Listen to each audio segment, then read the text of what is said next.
on va être sur la rivalité la plus forcée de l'histoire. C'est comme si je vous disais à l'époque, on aurait pu comparer Cristiano Ronaldo de Manchester United à Zidane. Lamine Yamal contre Kylian Mbappé. Je vois passer plusieurs personnes qui nous disent que cette saison, la rivalité, ce sera Mbappé-Lamine Yamal. Pour la symbolique déjà, Barça, Real, tous les deux sont devenus numéro 10 de leur club respectif, mais aussi parce que première journée de Liga, c'est les deux qui portent leur équipe, et qu'on sait très bien que c'est les deux meilleurs joueurs de leur équipe. Sauf que pour moi, il n'y a pas de rivalité entre les deux en fait. Je suis fan du Barça, hein, mais d'un côté, t'as un joueur qui a 26 ans, qui a gagné la Coupe du Monde, qui a marqué un triplé en finale de Coupe du Monde, qui en est à peu près à la moitié de sa carrière, qui a marqué plus de 500 buts durant sa carrière, qui est un attaquant de légende, à Lamine Yamal, 18 ans, qui vient de commencer sa carrière, qui est peut-être le footballeur le plus précoce de l'histoire, mais qui vient de commencer sa carrière, je rappelle, et vous allez me dire que ces deux mecs sont rivaux. Pour moi, ça n'a pas de sens. Ce n'est pas les mêmes standards. Il y en a un qui a accompli beaucoup plus que l'autre. Laissez Lamine Yamal faire son chemin. Je trouve que cette rivalité n'aura aucun sens et sera juste forcée. Et en plus de ça, je trouve que les deux joueurs n'ont rien à voir. Lamine Yamal, c'est un créateur, c'est un ailier pur. C'est pas quelqu'un qui va stater, qui va marquer 40 buts par saison. Alors que Mbappé, c'est plus un finisseur que Lamine Yamal. Et on sait tous que Mbappé, son plus grand souhait dans un match, c'est de marquer un but. C'est pas d'être dans la percussion, de mettre des passes décisives. Cette année, ça va être comme ça. Le leader du FC Barcelone, Lamine Yamal, contre le leader du Real Madrid, Kylian Mbappé. Qui va être le meilleur? Qui va porter son équipe? Entre Lamine Yamal qui a réussi à te faire un superbe match avec une belle passe décisive en direction de Rafinha et un superbe but pendant qu'il était sifflé par les adversaires. On a un Kylian Mbappé avec un Real Madrid en difficulté en termes de mouvement. Il n'y avait pas énormément de solutions, il était assez esselé. Malgré ça, il arrive à obtenir un penalty, à le transformer et à permettre au Real Madrid d'obtenir les 3 points. Les gars, j'ai pas envie de grossir les choses, mais ça me rappelle à l'ancienne ce qui se passait. Messi contre Cristiano Ronaldo. Et ça manque les petites oppositions comme ça. Alors je sais que ce sera pas aussi intense, parce qu'il y a des joueurs qui jouent avec eux qui se rapprochent quand même de leur niveau. Donc ce sera pas aussi large que Lionel Messi et Cristiano Ronaldo. Mais quand même, ça rajoute un petit piment. En tout cas, les deux, ils ont un point commun. Ils sont pas très aimés. Mais pour vous, qui va être le meilleur entre les deux? Kylian Mbappé ou Lamine Yamal? Mais sinon, en vrai, ça toi. Moi, en tout cas, alhamdulillah.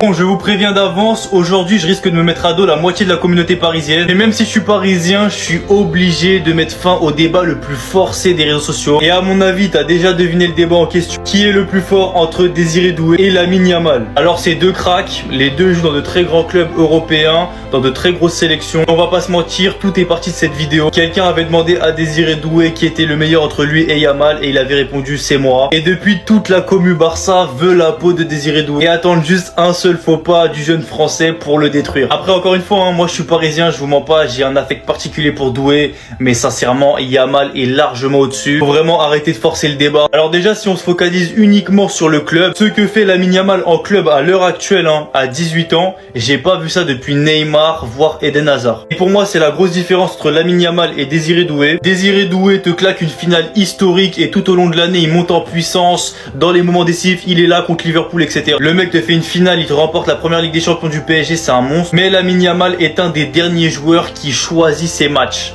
Je m'explique. Autrement dit, si Lamine Yamal décide de peser sur un match et de changer le sort d'un match, il en est capable. Je vous ai cité Eden Hazard, Neymar, allez peut-être le dernier c'est Mbappé. Mbappé le dernier en date. Mais honnêtement, hein, si le mec il veut gagner un match, il va le gagner. Il décide du sort des matchs. On en est vraiment pas loin. Et encore une fois, il a que 18 ans, le mec c'est un monstre en devenir, c'est peut-être déjà le meilleur joueur du monde et il a une marge de progression incroyable, infinie. Donc même s'il mérite pas le ballon d'or pour son année et que Dembélé est au-dessus, c'est quand même le meilleur joueur du monde pour moi. Et même si Désiré est très fort, c'est même un crack en devenir, franchement il va devenir un très très grand joueur.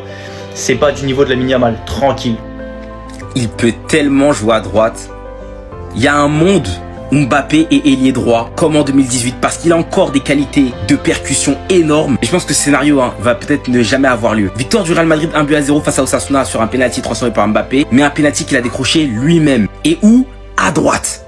Parce qu'aujourd'hui, on a eu un match bio, un match nature, un match sans pesticides, ni de colorants. Comme l'a si bien dit Omar Dal Fonseca. Il y avait une équipe d'Osasuna recroquevillée dans son camp et t'avais le Real Madrid qui essayait de déverrouiller le bloc bas. Et c'était compliqué. Mbappé qui a été titularisé en pointe. On a bien vu qu'aujourd'hui, c'était un des seuls qui arrivait à faire des différences. Il a joué sur toute la zone offensive. Vraiment, sur toute la zone, il était partout. Et les meilleures différences qu'il a pu faire, elles étaient sur le couloir droit. Toutes ses plus belles actions aujourd'hui, elles sont à droite. Même le penalty qu'il récupère. Et puis une sorte de nouvelle célébration essuitée là. Par contre, s'il joue à droite, il aura plus de tâches défensives. Mais franchement, ça pourrait être une option pour Xabi Alonso. Tu mets Mbappé à droite, tu mets Garcia en pointe et tu mets Vinicius à gauche ou Rodrigo, je sais pas. Vinicius de son côté, lui, il a fait un match où tu sens que les choses ne s'arrangent pas spécialement. Aujourd'hui, on a pu voir la première de Mastantuono, la passe de Brahim Diaz. Franchement, il n'a pas fait quelque chose d'exceptionnel. Il a eu son petit tir. Et au moins, on l'a plus vu que Brahim Diaz, ça c'est sûr. Cabral qui a fait son retour. Et tu dis qu'en vrai, ce serait pas déconnant s'il reprenait sa place à un moment donné. Parce que Arnold, pour l'instant, je trouve qu'il a pas encore trouvé ses repères. Il a pas encore trouvé sa manière de jouer dans cette équipe. Par contre, le côté vraiment positif côté Real Madrid, ça a été la défense. C'est solide. On a une défense retapée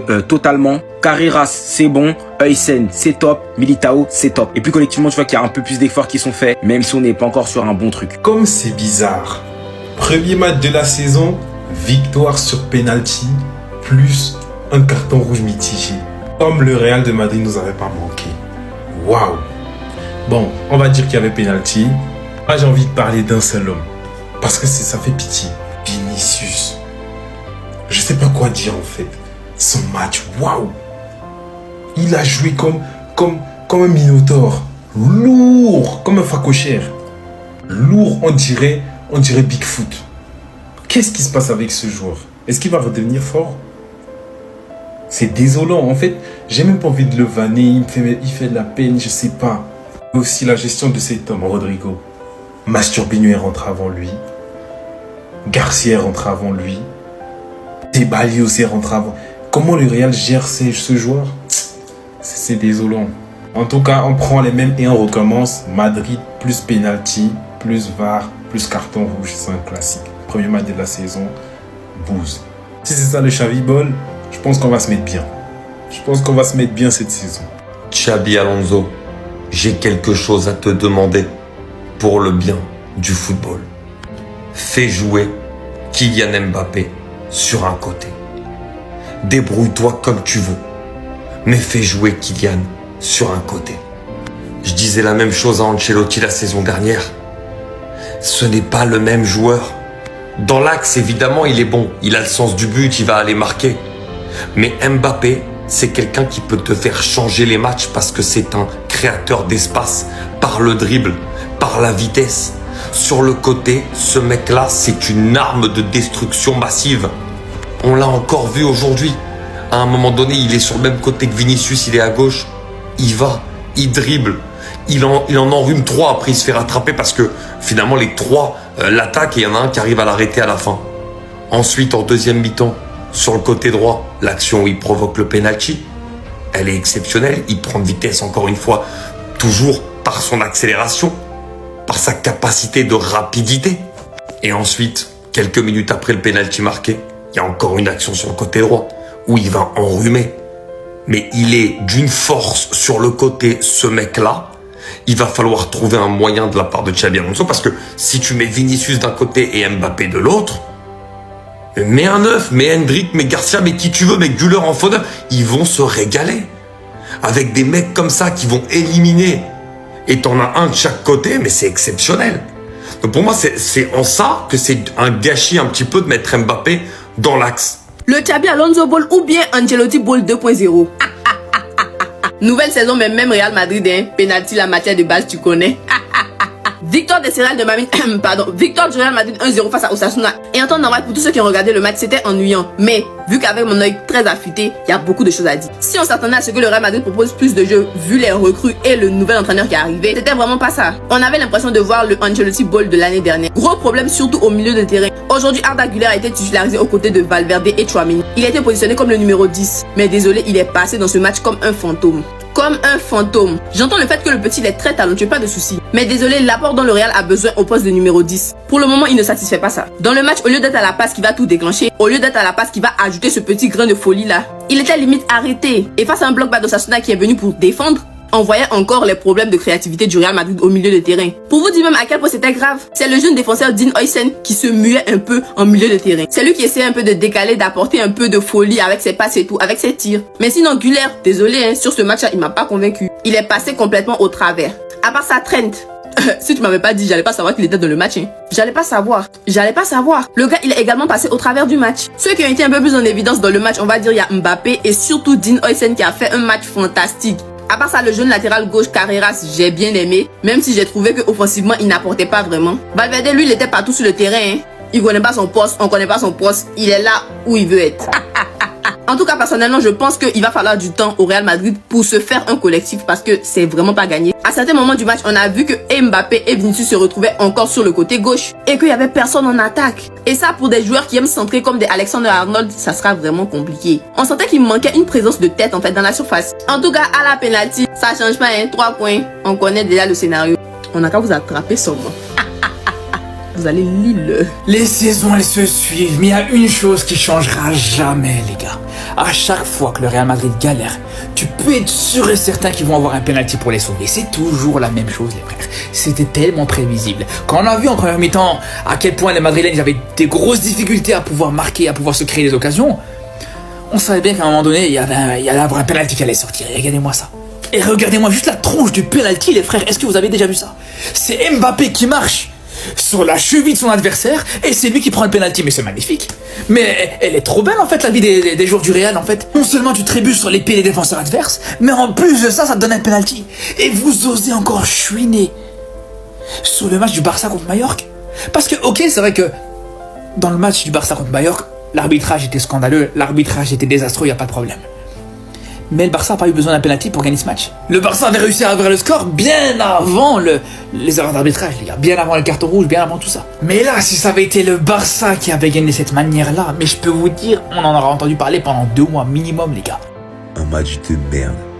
On s'est fait chier. C'était tout pourri. Le football, il est mort. Heureusement que le FC Barcelone, ils jouent en Liga, sinon la Liga, elle aurait coulé comme le Titanic. Je vais pas juger le Real de Xabi Alonso sur le premier match de saison. Mais pour l'instant, de ce que je vois sur le terrain, Kylian Vini, ça marche pas. Et c'est copier-coller du Real d'Hansi Flick. Le Real Madrid aura un penalty dans le match. Ceux qui n'ont pas joué ça, c'était donné. Bien évidemment que je l'ai joué, j'ai dit à tout le monde de le jouer. Parce que si c'est pas un penalty, qu'est-ce qui allait sauver ce club, franchement? Penalty mérité, on va pas dire qu'il est pas mérité. Vini, il est devenu pourri, mais ridicule, franchement. Qui demande 30 millions par an, c'est la plus grosse mascarade du siècle. Si vraiment le niveau arboré, c'est la prestation d'aujourd'hui, alors je peux vous garantir qu'ils vont faire une saison encore plus blanche que leur maillot. Et que nous, le Barça, on a strictement rien à craindre d'eux. Mais qu'est-ce que c'était que ce match-là? Qu'est-ce que c'était que ce... C'est du football, ça? Mais si le football c'était ça, il y a jamais personne qui aimerait ce putain de sport. Moi j'aimais le football aussi médiocre, ridicule, aussi pittoresque. J'aurais préféré regarder les matchs des gonzesses. Lamine Yamal s'est fixé de nouveaux objectifs pour cette nouvelle saison du côté du Barça. On apprend aujourd'hui que Lamine Yamal s'est fixé de nouveaux défis cette saison, marquer plus de buts et tirer plus de coups francs et de pénalty. Et bien sûr, s'il prend plus de pénalty par exemple, il pourra bien sûr gonfler ses statistiques en termes de buts. Et toujours avec lui, une petite photo de Lamine Yamal avec ce maillot. Vous dites, mais c'est quoi ce maillot? Ça devrait être le maillot d'échauffement avant les 2 classicos prévus cette saison. On va parler cette fois-ci de Robert Lewandowski. On apprend aujourd'hui que le Barça pourrait renouveler le contrat de Lewandowski jusqu'en 2027. L'option n'est pas exclue, donc pour l'instant il a un contrat jusqu'en 2026. Il fait encore 1 an, ça c'est sûr. Et il pourrait peut-être avoir une autre prolongation d'une saison supplémentaire, l'attaquant polonais. Des nouvelles également du jeune Marc Casado. On pense que ce temps de jeu sera quand même très réduit cette saison. Et le Real Betis s'intéresse fortement à la situation du milieu du FC Barcelone. On va parler cette fois-ci du nouveau gardien du FC Barcelone, Juan Garcia. Il fait partie maintenant de ces gardiens du Barça pour leur premier match officiel sans prendre de but. Par exemple, Ter Stegen aussi, son premier match officiel, il avait fait un clean sheet, comme par exemple Victor Valdés à l'époque. Et on finit aujourd'hui avec la situation d'Oriol Romeu. C'est qu'on n'a pas oublié ce joueur, n'oublie pas qu'il appartient toujours au Barça et le Barça devrait résilier le contrat d'Oriol Romeu en payant une partie de la compensation financière requise. Voilà, comme ça il pourra être libre, il pourra s'engager où il le souhaite. Porta, tu fais tout ce que tu veux. Qu'on ait de l'argent ou pas, si on doit sacrifier des joueurs, je m'en fous. Je m'en fous. Si on doit activer 12 leviers, je m'en fous. Mais tu dois tout faire pour que le remplaçant de Robert Lewandowski la saison prochaine, ce soit Alvarez. Tu dois tout faire. Tu dois tout faire. Ce soir, Alvarez qui nous inscrit ce magnifique coup franc, et c'est pas le premier à l'Atlético. Pour couronner le tout, ils perdent leur premier match de Liga. Comme quoi, ils ont beau se renforcer et dépenser je ne sais combien de millions chaque mercato, ça reste des losers. Ils finiront à la 3e place. Et ils gagneront 0 trophée. Départ de Robert Lewandowski la saison prochaine, qui est le plus gros salaire de notre club et l'un des plus gros salaires du championnat. Retour au Camp Nou en octobre, j'espère que c'est vrai. Je pense que l'été prochain, il y a un des milieux qui partira, c'est une petite intuition. Laporta, peu importe ce que tu dois faire, même si on doit faire une cagnotte, même si on doit encore faire des cadeaux TikTok, c'est Alvarez qu'il faut ramener. Faut le libérer de la prison. Il a déjà confirmé qu'il est au-dessus du lot, qu'il est un joueur confirmé et qu'il a juste besoin d'un top club. Mais bordel, négocier avec l'Atlético, qu'est-ce que c'est chiant. Enfin bref, donc les gars, vous en pensez quoi? Enfin nous, sur cette impatience, on s'ennuie. Lewandowski est déjà de retour à l'entraînement, il devrait peut-être être disponible pour le prochain match et en plus de ça, il est déjà dans l'équipe gagnante. Non franchement, l'ancien, il blague pas. Robert Lewandowski a fait son retour et s'est entraîné avec le groupe ce matin, il devrait être de la partie pour le prochain match à Levante. J'ai vu contre Mallorca que les bonnes habitudes n'avaient pas changé, entre Rafinha et Lamine Yamal. J'ose espérer que ça va être la même chose avec le retour de Robert Lewandowski, ceux qui ont formé la meilleure attaque d'Europe. Et surtout que Robert Lewandowski, on sait tous, c'est en début de saison quand il est tout frais qui performe. La saison dernière, c'est là où il a performé. Donc on espère la même chose cette saison. Tout qu'avec Robert Lewandowski en plus, ça va pouvoir bien tourner avec Ferran et Rashford. Parce qu'en fonction de qui est titulaire, si Lewandowski est titulaire, Ferran peut rentrer et jouer en neuf, et Rashford pourra rentrer et jouer à gauche. Ce sera soit Yamal ou Rafinha qui sortira si Yamal sort et que Rafinha sera placé à droite. Si Rafinha sort, ce sera du poste pour poste.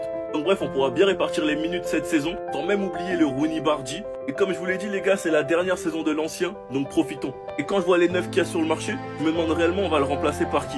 Lewandowski est toujours autant déterminé, il le dit encore, l'âge n'est qu'un chiffre, et qu'il est toujours autant en forme. Donc il sera là pour tout casser cette saison. Donc vous les gars, vous en pensez quoi? Ramenez sur ta patience en est. Les gars, on avance doucement, mais sûrement. Et cette fois-ci, j'ai bien envie d'y croire. On sera peut-être de retour au Camp Nou cette année. J'ai bien envie de croire à la direction.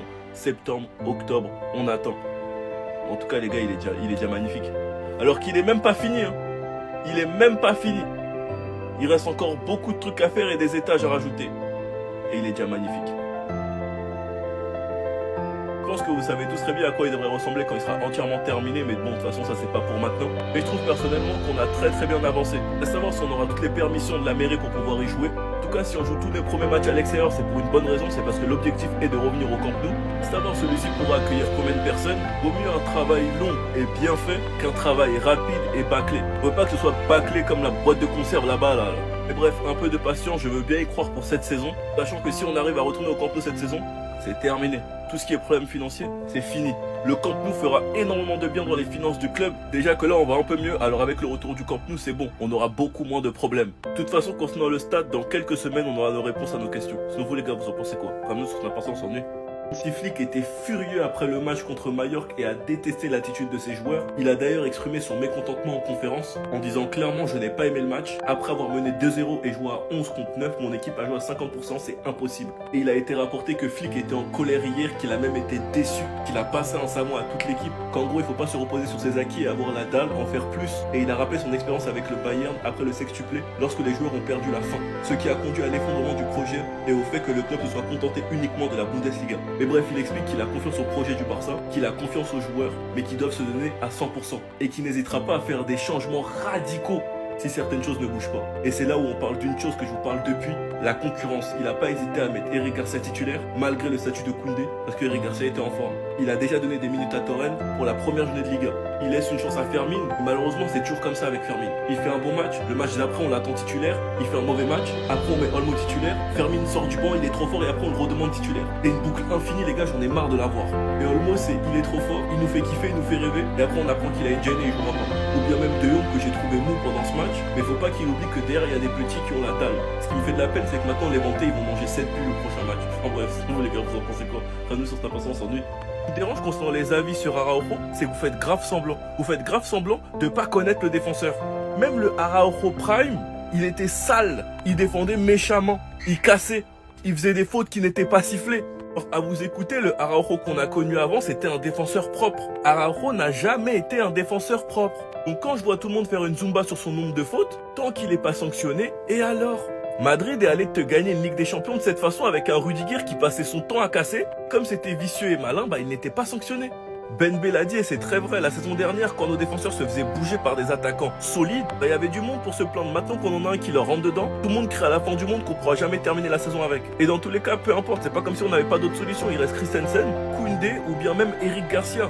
Et ceux qui font les choquer concernant la défense d'Araujo hier, je vous jure les gars que vous êtes en cinéma total. Parce que le Araujo 2022, il était 100 fois pire. Le Araujo face à Vinicius, il était 100 fois pire. Pour toi, à cette époque-là, ça vous dérangeait pas de troller les Madrilènes et de dire « Ah, la kryptonite de Vinicius ». Moi, je vous l'ai dit les gais, maintenant je suis dans le train Araujo, j'ai retourné ma veste et je laisserai pas de bêtises passer dans mes commentaires. Sinon vous les gars, vous en pensez quoi? Quand même sur cette personne, sont venus. Alors comme ça, les Galactiques commencent demain. Moi, je vous préviens les gars, je vais être sur vos côtes. Parce que tous les cinémas que vous avez fait pour la première journée de Liga du Barça, est-ce que Rafinha a mérité carton rouge? Oui. Est-ce que ça aurait changé le match? Non. Est-ce que le Barça aurait perdu? Non. Mais est-ce que c'est la première fois que ça arrive en Espagne? Non. Donc vu que visiblement cette saison vous êtes déchaînés à ce que je vois, faudra garder la même énergie chaque week-end. Et vous êtes prévenus. Parce qu'avec des bouchers comme Tchouaméni, qui a déjà blessé plusieurs fois des joueurs, qui est un réel boucher, un réel casseur, qui a beaucoup trop d'excès d'engagement, qui quasi chaque match frôle le carton rouge, Kamavinga et ses excès d'engagement qui provoquent souvent des pénaltys, Carvajal, le CRS, je pense que j'ai pas besoin de vous en parler, il fait son grand retour pendant la Coupe du Monde des clubs, voici sa première action, il n'y a pas eu carton rouge. Asensio et sa grinta, le nouveau Ramos, sans oublier le défenseur le plus dégueulasse, le plus sale, Rudiger, qu'on surnomme El Loco. Je pense que j'ai pas trop besoin de vous en parler. Vous le connaissez déjà par cœur. Et ben avec toute cette équipe de bouchers, j'espère que vous allez garder la même énergie et que vous allez pas me répondre pleure quand je ferai les vidéos. Parce que vous êtes tous les premiers à dire que les Barcelonais parlent que d'arbitrage, que c'était bien la Coupe du Monde des clubs sans le Barça parce qu'ils se plaignaient pas. Mais vous en loupez jamais une concernant le Barça. Donc au final, faut savoir. Sinon vous les gars, vous en pensez quoi? Ramenez sur ta personne, on s'ennuie. On vous dit que les clubs qui ont l'habitude d'être avantagés, VAR ou pas, ils continueront de l'être avec la VAR, vous vouliez pas nous croire. Eh bien c'est bien puisqu'au moins hier soir, on en a eu la preuve formelle. Premier fait du match entre le Barça et Mallorca, un joueur de Mallorca se prend le ballon en pleine poire, la même action que le Paris Saint-Germain contre le Tottenham. L'arbitre a immédiatement stoppé le match puisqu'évidemment la priorité c'est l'intégrité physique des joueurs. Donc si un joueur montre des signes qu'il est KO, l'arbitre doit stopper la rencontre pour au moins être sûr que le joueur va bien. Même si après il redonne le ballon à l'équipe qui l'avait comme il l'a fait lors de la finale de la Supercoupe. L'arbitre a redonné le ballon au joueur du Paris Saint-Germain. C'est ce qu'il aurait dû faire au moment où le joueur de Mallorca a été mis KO. Mais là non, comme vous pouvez le constater, l'arbitre a laissé jouer la rencontre alors que les joueurs de Mallorca s'étaient arrêtés. But du Barça, l'arbitre n'annulera pas. Le but, il est complètement valable puisque l'arbitre n'a pas sifflé. Et donc le problème vient de l'arbitre. Sur l'action du but de Rafinha, le ballon est clairement dehors au moment où Lamine Yamal fait son dribble. Derrière, on n'a aucune indication de la part de la VAR, pas d'image, rien, absolument rien n'est montré aux spectateurs. Juste les arbitres valident le but alors qu'encore une fois, on voit clairement que le ballon est sorti. 2-0 pour le Barça, donc sachant que Mallorca va prendre 2 cartons rouges. Le premier, il est indiscutable, c'est une agression. J'espère que ce joueur prendra plusieurs matchs de suspension. Et ensuite, on a une simulation de Lamine Yamal qui va donner un deuxième carton jaune à un joueur de Mallorca. Mallorca est donc à 9 contre 12. Oui, vous avez bien entendu. Et c'est à ce moment-là que le 12e barcelonais, l'arbitre, décide d'encore aider le Barça. Rafinha vient nous faire un tacle scandaleux sur un joueur de Mallorca. Il aurait pu lui briser sa carrière à ce moment-là. L'arbitre décide de lui mettre un carton jaune. On repense à la simulation de Lamine Yamal qui a fait expulser un adversaire de Mallorca ou encore à toutes les fautes que McBloody va faire contre les joueurs de Mallorca. Le message envoyé par l'arbitre, il est clair. Les joueurs du Barça peuvent agresser autant qu'ils le veulent les joueurs de Mallorca. Mais si jamais un joueur de Mallorca fait mine de toucher un joueur du Barça, il est dehors. C'est ça le football que vous aimez? C'est ça le football que vous prenez? C'est ça que vous mettez en avant toute l'année? Ah bah bravo.